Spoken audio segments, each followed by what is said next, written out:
नमस्कार, मेरा नाम आज़ाद कबीर है और आप देख रहे हैं ए न्यूज़ टुडे।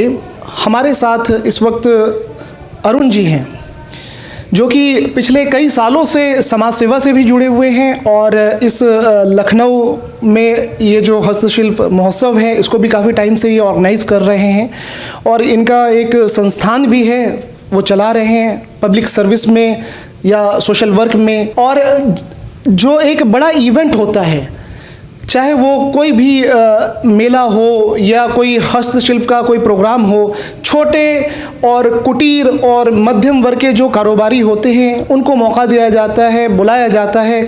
इस लखनऊ के हस्तशिल्प के इस कार्यक्रम में लगभग 28 राज्य से यहाँ पे छोटे और मध्यम जो कारोबारी हैं वो यहाँ पे आए हुए हैं और यहाँ पे ये सारी चीज़ें व्यवस्था में पूरी मैनेजमेंट में अरुण जी की पूरी टीम लगी हुई है। अरुण जी, बहुत बहुत स्वागत है आपका इन स्टूडियो पे। धन्यवाद आज़ाद जी। अरुण जी, सबसे पहले हमारे दर्शक जानना चाहेंगे कि आप लोग ये जो इस तरह के जैसे लखनऊ हस्तशिल्प ये कार्यक्रम चल रहा है, तो ये जो प्रेरणा मिली कि इसमें क्या उद्देश्य था, क्यों आप लोगों ने इस चीज़ को प्रारंभ किया और आज यहाँ पे जो आप लोग हैं 2023 में आप लोग पहुँचे हैं इस वक्त, तो ये सफ़र के बारे में बताएंगे। आज़ाद जी, विगत कई वर्षों से इंडोर से लेकर के आउटडोर तक मैंने आयोजन किए हैं। पिछले वर्ष भी हुआ था, उसके पहले 1 साल 1.5 साल कोरोना में गया तो वो आयोजन नहीं हो पाया था, वो हम लोगों ने इंडोर में किया था। लेकिन आपको बताते चलें कि मैं एक समाजसेवी हूँ, राजनीतिक कार्यकर्ता तो हूँ, भारतीय जनता पार्टी का नगर संयोजक हूँ एनजीओ प्रकोष्ठ लखनऊ महानगर का। लेकिन उसके पहले मैं एक भारतीय जनता पार्टी का नेता होने के पहले मैं एक सामाजिक कार्यकर्ता हूँ और सामाजिक कार्यकर्ता की जिम्मेदारी बन जाती है अपने राष्ट्र के प्रति, अपने देश के प्रति, अपने प्रदेश के प्रति, अपने समाज के प्रति समर्पण भावना से कार्य करना। तो वो मैंने सोच करके रखा है। और आपको बताऊं कि लखनऊ हस्तशिल्प महोत्सव का जो आयोजन हो रहा है वो 24 जनवरी उत्तर प्रदेश दिवस के उपलक्ष्य में हो रहा है। उत्तर प्रदेश दिवस की घोषणा 2018 में 24 जनवरी को माननीय पूज्य योगीनाथ जी मुख्यमंत्री उत्तर प्रदेश द्वारा की गई थी।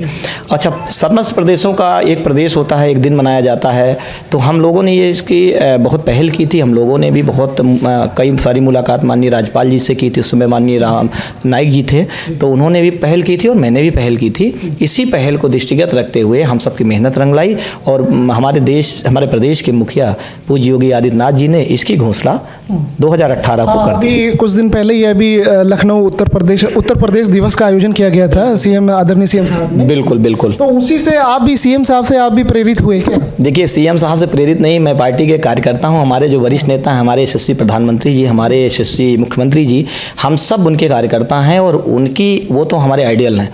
मैं उनकी प्रेरणा से आगे काम कर रहा हूं। हमारी देश की सरकार, हमारी प्रदेश की सरकार आत्मनिर्भर भारत बनाने के लिए प्रतिबद्ध है और सकारात्मक ऊर्जा के साथ कार्य कर रही है। तो मैं भी उसी में एक छोटा सा योगदान जरूर देने का, जो हुनरमंद हैं, जो शिल्पकारी हैं, वो इस तरीके के लोग जो हैं जो अपने हाथों से सामान बनाते हैं उनको ले आया हूँ। जो आसाम से आए हुए हैं, जो हिमाचल से आए हुए हैं, जो राजस्थान से आए हैं, वो अपने हाथों की बनी हुई चीज़ें लेकर के आए हैं। अरुण जी, है ना, इस सवाल पे हम आएंगे, लेकिन सबसे पहले हमारे दर्शक आपसे ये जानना चाहेंगे, क्योंकि आप एक जन सेवा संस्थान भी चलाते हैं, माँ गायत्री जन सेवा संस्थान के नाम से आप ये संचालन कर रहे हैं। ये संस्थान आपने कब बनाया था? क्या ये ट्रस्ट और सोसाइटी में रजिस्टर्ड करवाया था? देखिए, ये मैंने ट्रस्ट में रजिस्टर्ड कराया, माँ गायत्री जन सेवा संस्थान ट्रस्ट में रजिस्टर्ड है। और मैं आपको बता दूं कि विगत कई वर्षों से हम कार्य कर रहे हैं और समाज सेवा में ही कार्य कर रहे हैं। मेरा जो दृष्टिकोण है वो समाज, पहले स्थान पे समाज और देश है, उसके बाद परिवार और पार्टी है। तो मैं समाज की दृष्टि से कार्य कर रहा हूँ। आपको एक चीज़ और बताऊँ कि आपने देखा होगा, कल आपका कोई पत्रकार बंधु यहाँ जरूर आए होंगे, कल हमने जो है इसी मंच से एक ज़रूरतमंद महिला को व्हील चेयर उपलब्ध कराई, इसी लखनऊ हस्तशिल्प महोत्सव के मंच से। उसको बहुत ज़रूरत थी, वो 1 महीना से परेशान थी कि वो चलने फिरने में असमर्थ है, तो लखनऊ हस्तशिल्प महोत्सव से कल उसको व्हील चेयर प्रदान की गई माँ गायत्री जन सेवा संस्थान एवं निशु वेलफेयर फाउंडेशन द्वारा, क्योंकि दोनों संस्थाएँ एक साथ कोलैबोरेशन में काम कर रही हैं। और आपको बता दें, परसों एक लड़की की शादी थी, उस शादी में हमारे पास वीडियोज फुटेज हैं और हम वो भी हैं कि मैंने उसको चेहरा ढक करके मैंने उसके जो ज़रूरत की रोज़मर्रा की ज़रूरत की चीज़ें हैं उसमें, चाहे वो बाल्टी है, चाहे मग हो, चाहे पंखा हो, चाहे बेडशीट हो और चाहे बर्तन हो, इस तरीके के आइटम्स भी माँ गायत्री जन सेवा संस्थान और निशु वेलफेयर फाउंडेशन ने उस लड़की की शादी में यथा सहयोग मदद की है। यानी कहने का मतलब ये है कि अगर हमारी जो बेटियां हैं और जो कन्यादान होती है उनमें जो जरूरी सामान है वो भी है ना आपके संस्थान आपकी उन बेटियों के लिए समय पे मार्च में हमारी एक मुस्लिम बेटी की शादी है और हमारे पास एक बीजेपी के हमारे युवा मोर्चा के नगर मंत्री हैं, उनका कॉल आया था 1 महीने पहले आया था कि बहुत गरीब परिवार है, मुस्लिम परिवार है, तो संस्था उनकी भी तो 6 मार्च को संस्था उस बेटी की भी शादी कराएगी। ये तो बहुत बड़ी बात आप बोल गए, क्योंकि ना बीजेपी को जनरली आपके जो और भी जो विपक्षी पार्टी हैं, हम पार्टी का नाम भी हम ले लेते हैं, कांग्रेस हो या सपा हो या बसपा हो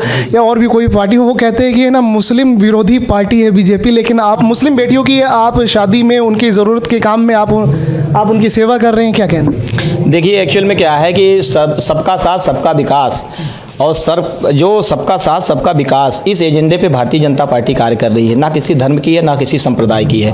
देखो बिल्कुल विपक्ष को कहना गलत होगा, देखिए उनको वोट बैंक की राजनीति करनी है, तो विपक्ष ऐसे आरोप लगातार लगाते आए रहे हैं। कभी उन्होंने कहा कि राम मंदिर बनने नहीं पाएगा क्योंकि ये मुद्दा है वोट बैंक का, लेकिन देखिए आज मंदिर भी बना और मुस्लिम भाइयों ने सहयोग भी किया। मैं नहीं मानता, मैं बिल्कुल नहीं मानता, मेरे पार्टी का कोई ऐसा नेता नहीं जो तुष्टीकरण की राजनीति करता हो। यानी ऑन रिकॉर्ड अगर हम अरुण जी से ये बात कहें कि है ना बीजेपी मुस्लिम की सहयोगी है, तो इसमें आपका क्या कहना है? देखिए मैं बिल्कुल मानता हूं कि हमारी सरकार हमारी धारणा है बनी हुई है, नेगेटिव नकारात्मक धारणा बनी हुई है या बनाई गई है? देखिए ये धारणा विपक्ष के लोगों द्वारा बनाई गई है, ये एक र्यूमर क्रिएट किया गया है। मेरे यशस्वी प्रधानमंत्री जी ने आपने कहा देखा होगा कि ऐसा नहीं है कि एक उज्ज्वला गैस का सिलेंडर बटा या किसी को प्रधानमंत्री आवास मिला या सुलभ शौचालय मिला, तो उसमें हमने देखा कि नहीं भाई ये जो है हिंदू है या ये क्रिश्चियन है। जाति और धर्म नहीं देखा जाता, जाति और धर्म हमारी पार्टी में बिल्कुल नहीं देखा जाता है। सबका साथ सबका विकास इस पार्टी में निहित है। लखनऊ हस्तशिल्प महोत्सव के बारे में हम बात कर लेते हैं, तो ये जो प्रेरणा आपको मिली, ये कब से आपने इसको शुरू किया, कब आपके दिमाग में आई थी ये बात? देखिए ऐसा था कि पहले जो है जब से उत्तर प्रदेश दिवस मनाने का सपना आया तो मैं सोच रहा था कि इस उत्तर प्रदेश दिवस के उपलक्ष्य में कुछ किया जाए, कुछ बड़ा करने का प्लान किया और भी पहले सहयोगी हमारे साथ रहे, उनके साथ मिल करके मैंने कार्य किया। आज हमारे साथ नहीं, वो अलग अलग अपनी टीम में लोग काम कर रहे हैं अपनी अपनी जगह पे। तो मेरा ये जो प्रेरणा थी, ये मुझे ये शुरू से था कि उत्तर प्रदेश दिवस का जो दिन है 24 जनवरी, उत्तर प्रदेश दिवस के उपलक्ष्य में भी कार्यक्रम किया जाए। मैं आपको बताता चलूँ कि वार्षिक कार्यक्रम मैं बहुत करता हूँ। मैं पुलिस का जनशक्ति सम्मान करता हूँ, पुलिस का भी सम्मान करता हूँ, उसमें हमारे पत्रकारों का भी सम्मान होता है, हमारे जनसेवियों का। अभी हाल में मैं आपको बताता चलूँ, मैं कमिश्नरेट में पुलिस लाइन में कार्यक्रम किया कमिश्नर के साथ, ज्वाइंट सीपी ने परमिशन दी थी उसमें, और उसमें उस कार्यक्रम का नाम था सेवा सुरक्षा लेखनी। सेवा सुरक्षा लेखनी, एक मंच 3 आवाज़ जनशक्ति कार्यक्रम, ये मेरी थीम थी। सेवा मतलब समाज सेवी, सुरक्षा मतलब पुलिस और लेखनी का मतलब पत्रकार, आप जैसे भाई। तो सेवा सुरक्षा लेखनी का एक कार्यक्रम किया मैंने, उसका नाम रखा था जनशक्ति। ये तीनों ये मजबूत स्तंभ हैं, समाज के मजबूत स्तंभ है, वो पत्रकार हो, पुलिस हो, समाज सेवी हो, तीनों को समायोजन जब हो जाता है तो बहुत मजबूत टीम हो जाती है। अब अगला सवाल आपसे ये किया जाएगा कि जो हमारे जो छोटे जो कारोबारी हैं, हस्तशिल्प के जो कारीगर हैं और पूरे देश के अलग अलग राज्य में रहते हैं, तो आपका ये जो मंच है लखनऊ हस्तशिल्प मंच जो है, किस तरह से उनका प्रोत्साहन करता है, कैसे आप लोग उनको प्रमोट करते हैं, बढ़ाते हैं, ये बताएं। देखिए मंच से साहित्यिक कार्यक्रम है, यहाँ से राजस्थान के जो कार्यक्रम होते हैं वो भी, जो हमारी लोक कला विलुप्त होती जा रही है, मंच से हम उसको भी निखारने का कार्य करते हैं। सांस्कृतिक कार्यक्रम, सांस्कृतिक एवं साहित्यिक दोनों। मैं आपको बता दूं कि आप देख रहे हैं कि आज के समय में लोग वेस्टर्न को ज़्यादा पसंद कर रहे हैं, लेकिन हमारी जो भारतीय कला थी, लोक कला जो थी, जो भारतीय संस्कृति थी, वो कहीं ना कहीं विलुप्त होती जा रही है। तो इस मंच से उसको भी निखारने का कार्य, आप प्रत्येक दिन देख रहे हो कोई ना कोई साहित्यिक सांस्कृतिक कार्यक्रम प्रतिदिन 3-4 में चल रहे हैं। एक चीज़ और बता दूं कि जो हमारे छोटे हुनरमंद लोग हैं, उसमें कुछ ऐसे लोग हैं कि जो घर में गृह उद्योग लगाए हैं, जो बहुत मध्यम से या निम्न वर्गीय परिवार से हैं। उनको 4-6 दुकानदार तो ऐसे हैं जिनको मैंने केवल उनसे टेबल मेज का भी चार्ज नहीं लिया है, और मैंने उनको दुकान उपलब्ध कराई है कि भैया अपने परिवार की रोजी रोटी करिए, आप धूपबत्ती बनाती हैं, अगरबत्ती बनाती, मोमबत्ती बनाती हैं, यहाँ से आउट करिए, लेकिन अपने परिवार का खर्चा चलाइए। मैंने ऐसे भी दुकानदारों को रखा है यहाँ पे, बिल्कुल किया है। अब अगला सवाल अरुण जी आपसे ये होगा कि जैसे ये जो इस तरह के जो महोत्सव हैं, आप लोग कितने समय से आप लोग इसको? देखिए महोत्सव तो हमारे दो आयोजक हैं इसमें, विनय दुबे जी और रणवीर सिंह जी। ये दोनों महोत्सव आयोजक हैं और इनको पूरी चीज़ें पता होती हैं महोत्सव के बारे में, पूरी डिटेल्स इन्हीं के पास होती है। प्रशासनिक जो भी जिम्मेदारियां वो मैं संभालता हूं। लखनऊ में ये जो अभी कार्यक्रम है ये फर्स्ट टाइम हो रहा है या पहले भी करा? लखनऊ हस्तशिल्प महोत्सव के नाम से फर्स्ट टाइम हो रहा है। फर्स्ट टाइम हो। अभी ये संस्था के नाम पे ट्रेडमार्क हुआ है इसको अभी ट्रेड, हाँ, लखनऊ हस्तशिल्प महोत्सव माँ गायत्री जन सेवा संस्थान के नाम पेटेंट कराया गया है। अपना एक स्टार्टिंग स्टॉल का स्टार्टिंग और हाईएस्ट रेट क्या है वो भी बताइए। देखिए उसमें एक्चुअल में ऐसा होता है ना कि जैसे हम लोग दिन तय करते हैं कि जैसे दिन मान लीजिए 15 दिन का है, 20 दिन का है, चार्जेस उसी हिसाब से लगते हैं कि दिन का कितना है, कितना हमको स्टॉल वालों को मैन्युफैक्चरिंग कॉस्ट देनी है, कितना पंडाल का हमको देना है, कितना हमको लाइट का देना है। तो इसके चार्जेज एक फिक्स होते हैं कि भैया इस जगह। अच्छा, फिर भी ये जगह का डिपेंड होता है कि आपकी जगह कैसे है। अगर आपको प्राइवेट ग्राउंड मिला है तो हो सकता है कि वो आपको 2-4 लाख रुपए में मिल गया हो, सस्ते में मिल गया हो। लेकिन अगर आपका सरकारी ग्राउंड मिला है तो वो जरूर सी बात है कि बहुत अच्छी लोकेशन पे होगा और महंगा मिला होगा। तो चार्ज उसके ऊपर डिपेंड होता है, जैसे हमको सरकारी ग्राउंड मिलता है उसी हिसाब से हम रोल रेट। ये एलडीए का ग्राउंड है? एलडीए का ग्राउंड है। अभी हमने देखा कि कुछ लोग हैं ना, कुछ कारोबारी, हमने बातचीत उनसे करी तो वो कह रहे थे कि चेहरे पे थोड़ी सी उदासी मायूसी थी, कह रही कि सर पब्लिक नहीं आ रही, क्राउड नहीं आ रही है। तो 2-3 कुछ हमने विजिटर्स से भी बात किया तो विजिटर्स ने कुछ फीडबैक दिया, बोले कि सर है ना क्राउड जो नहीं आने की जो वजह है 30 रुपये जो है ना पर पर्सन पे टिकट है, इसको अगर है ना जो आयोजक हैं अगर उसको कंसीडर करें, कम करें तो थोड़ा सा क्राउड आ सकता है। एक सवाल ये। दूसरा सवाल अरुण जी ये कि है ना जो अलग अलग स्टॉल पे बहुत सारे लोग हैं तो वो कह रहे कि सर है ना थोड़ा सा हम लोगों ने जो भी अपना अमाउंट दिया है तो हमारा है ना सेल नहीं हो पा रहा है, क्राउड थोड़ा सा, आयोजक को थोड़ा प्रचार वगैरह करना चाहिए, प्रचार वगैरह करना चाहिए। इस तरह की है ना 2-4 बातें लोगों ने बताई है। और जाहिर सी बात है कि कोई भी आप लोग कार्यक्रम ये हस्तशिल्प इन लोगों को जो छोटे कुटीर उद्योगी हैं, कुटीर से जुड़े हुए कारोबारी, हस्तशिल्प से जुड़े हुए हैं, तो कोई भी एक बगीचा लगाया तो उसको कोई उजाड़ने के लिए नहीं करते हैं। तो अब जैसे कोई भी अगर किसी की समस्या आ रही है तो आप उसको कैसे सुलझाएंगे आप? देखिए मैं बिल्कुल बताऊं आजाद भाई, आपका क्वेश्चन बिल्कुल सही है, बिल्कुल सही सटीक आपने क्वेश्चन पूछा। देखिए कारण ये है कि प्रकृति को कोई नहीं जान पाया है। प्रकृति की क्या दयनीय स्थिति बनेगी, 3 दिन बारिश हुई, स्टार्टिंग से 3 दिन बारिश हुई। और ऐसा नहीं है कि मैं इस प्रोफेशन में भी बैठा हूँ, सामाजिक कार्यकर्ता होने के नाते इस प्रोफेशन में बैठा हूँ, तो मैं नहीं चाहता हूँ किसी दुकानदार का नुकसान हो। और आपको बता दूँ कि इसी को दृष्टिगत रखते हुए देखिए क्राउड के लिए मैंने बहुत सारे होर्डिंग्स लगवाए हैं, पेड होर्डिंग्स हैं, नगर निगम पे पेड होर्डिंग्स हैं, स्टिकर्स लगाए गए हैं, ऑटो रिक्शा की ब्रांडिंग, बसें की ब्रांडिंग।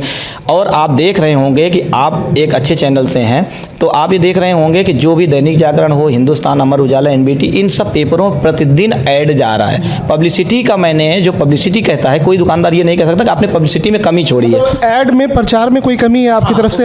उसका रीजन क्या हो सकता है? क्राउड ना आने का एक रीजन ही हो सकता है। देखिए 2-3 दिन तो बारिश हुई, एक दिन जिस दिन संडे मिलना था उस दिन क्रिकेट का वो आ गया था, तो क्रिकेट में लोग ज़्यादा रुचि रखते हैं। और आपको बता दूं सबसे बड़ा रीज़न ये है कि मंथ का जो एंड होता है उस समय सबकी जेबें जो है खाली होती हैं, और जब मंथ का स्टार्टिंग होता है तो सैलरी 3, 4, 5 तक सबके आ जाती हैं। तो मैंने इसका एक डिसीजन लिया कि भाई सबके सैलरी भी जाती है, लोग घूमने भी निकलते हैं, भाई पॉकेट जिसके रहेगा वही निकलेगा। और एक और रीज़न इसका रहा कि इसी ग्राउंड पे 1 महीने पहले एक महोत्सव पहले हुआ, भारत महोत्सव हुआ है, एक महोत्सव हुआ है। तो उसका भारत महोत्सव था, कुछ और था, वो दूसरा महोत्सव था? नहीं, भारत ही महोत्सव था शायद, हाँ भारत ही महोत्सव शायद था।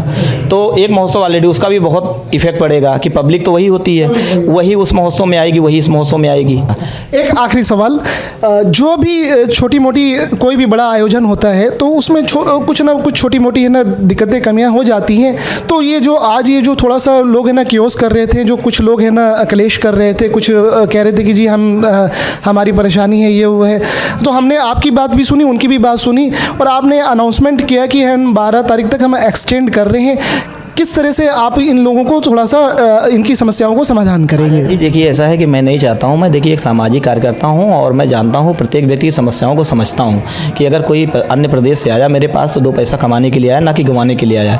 तो मैं उसको दृष्टिगत रखते हुए मैंने फैसला लिया है कि चाहे वो मेरा नफ़ा हो चाहे नुकसान, उससे कोई मतलब नहीं होता है, लेकिन इस महोत्सव को मैं निःशुल्क तरीके से फ्री ऑफ कॉस्ट में मैं इनको 5-6 दिन के लिए एक्सटेंड करके इन सबको दूंगा, इनकी भरपाई करूँगा। क्योंकि अपनी प्यारी जनता से आप क्या अपील करना चाहते हैं? मैं लखनऊ से प्यारी जनता से ये अपील करना चाहते हैं, हाथ जोड़ के निवेदन भी करना चाहते हैं कि मैंने एक छोटा सा मेला ये महोत्सव के रूप में आप सबके बीच रखा है और लगभग इसमें बहुत सारे पासेज भी मैंने इशू किए हैं। जो लोग आना चाहें, जो मेरे चिर परिचित हैं, वो बिल्कुल आएँ, मुझसे कॉल कर लें, उनको एंट्री भी मिलेगी। तो मैं चाहता हूँ कि आप सभी आएँ और ये उत्तर प्रदेश दिवस 24 जनवरी के उपलक्ष्य में आयोजित लखनऊ हस्तशिल्प महोत्सव ये जो हो रहा है, ये इस चैनल के माध्यम से मैं आप सबको निवेदन करूंगा कि आप सब आएँ और यहाँ पे मनोरंजन के बहुत सारे साधन हैं। सांस्कृतिक और सामाजिक साहित्यिक संस्था जो ये कार्य कर रही है उसका एक बढ़िया सा विशाल पंडाल बना हुआ है। सांस्कृतिक कार्यक्रम प्रतिदिन आयोजित किए जाते हैं। तो आप सब आएँ, निःशुल्क मंच दिया गया है लोगों को सांस्कृतिक साहित्यिक कार्यक्रम करने के लिए। तो आप सब आएँ और हमको थोड़ी सी ताकत दें, हमारा भी हौसला बढ़ाएँ। बहुत बहुत धन्यवाद आज़ाद जी।